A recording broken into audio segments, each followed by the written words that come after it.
Здравейте, приятели! Намасте! Тази нощ ще можем да наблюдаваме така наречената синя луна за 2023 година, която се нарича синя за това, защото в обикновено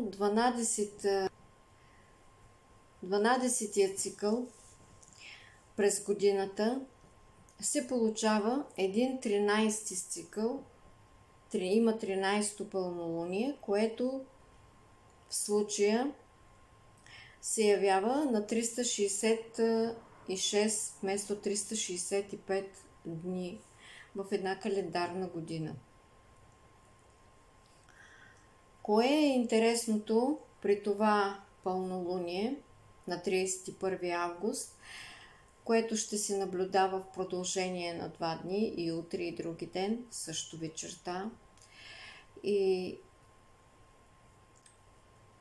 е характерно за това, че се получава един много близък аспект на Луната спрямо Земята в орбитите.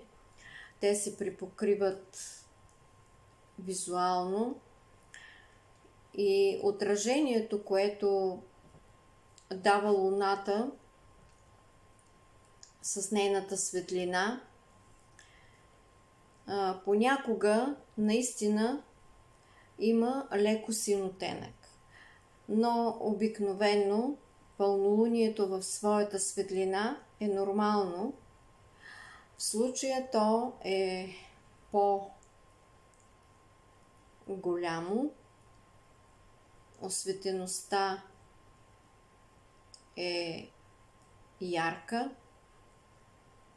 и за това, защото заедно с Луната се появява на нощното небе още един обект.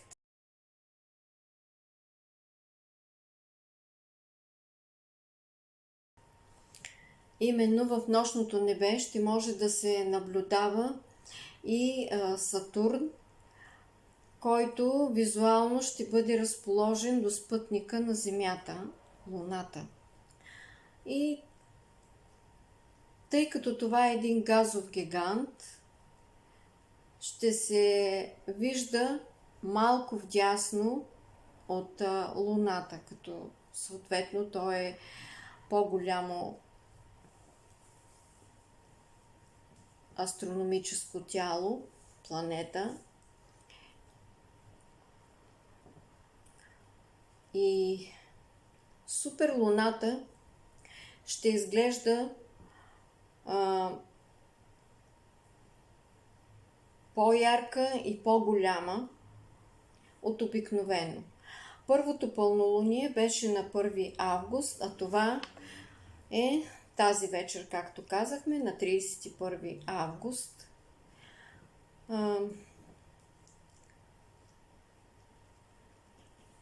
Появата на синята луна в този 13-ти цикъл, когато годината има 366 дни, се случва веднъж на 2-3 години, и за последен път такава синя луна имаше през 2021 година, а следващия път ще бъде през 2026, след това през 2037 година.